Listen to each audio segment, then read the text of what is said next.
Yo, today it's the historians behind the poets and what light was. You know the story.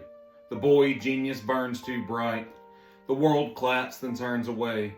And when the light comes back on, he's already gone. That's not just a plot. It's a pattern. And if you squint hard enough, you'll see it repeating across centuries like some cosmic joke. The romantic dies young. The realist just keeps on talking. Let's start with F. Scott Fitzgerald. The Prince of the Lost Generation. Looked like a movie star, wrote like a fallen angel.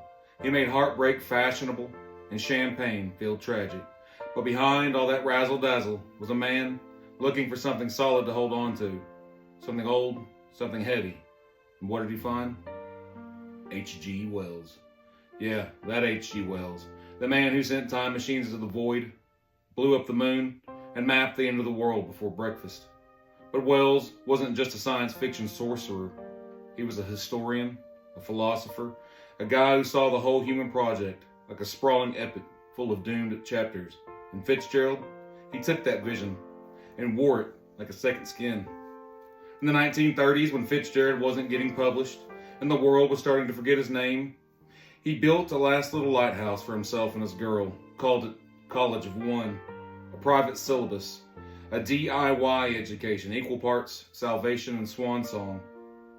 And guess what book got the most ink? The Outline of History by Wells. The longest, most quoted, most returned to. Wells wasn't just an influence. He was the foundation, the invisible mentor, standing in the wings while Fitzgerald turned personal tragedy into national myth. But the real punchline, Fitzgerald died at 44, broke, boozy, mid-sentence. And Wells lived to 79, wrote himself into exhaustion, died with opinions to spare. It's not just a fluke. It is a pattern. Rewind about a century, and you've got another pair. Percy Bysshe Shelley and William Godwin. Shelley, the original bad boy of British Romanticism, threw away religion, royalty, and custom before he could legally vote. Wrote poetry like it was a fist fight with the heavens. Married Mary Wollstonecraft and Godwin's daughter.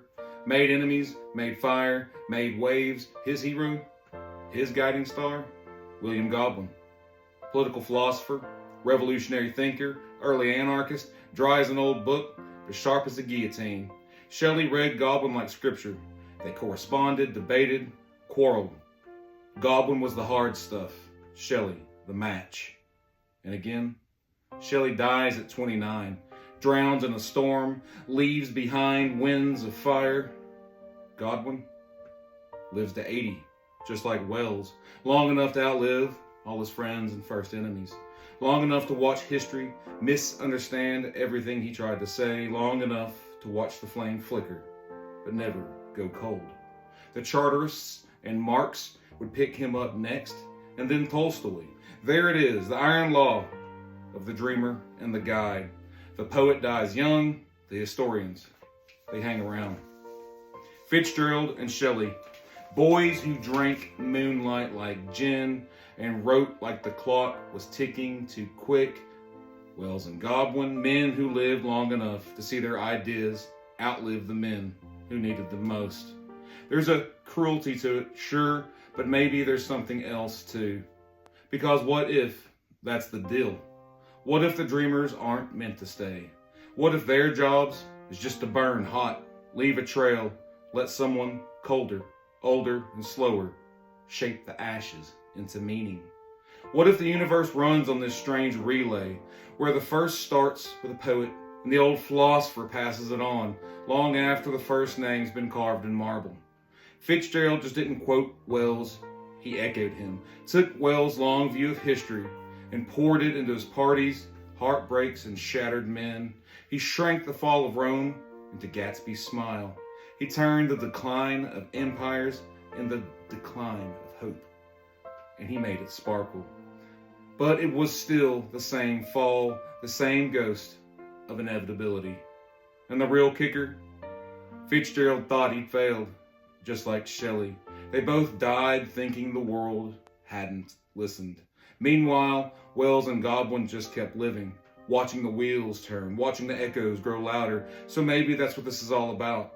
The long game, the short burn, the handoff between the fevered and the focused, between the man who dreams the world and the one who explains why it ends. But maybe Gatsby's green light wasn't just a symbol. Maybe it was a warning or a question. Who's watching all this unfold? Who's writing it down? Raise a cold glass that burns, and somewhere in the back row, Wells is taking notes, just like Godwin did, and just like you should be doing now.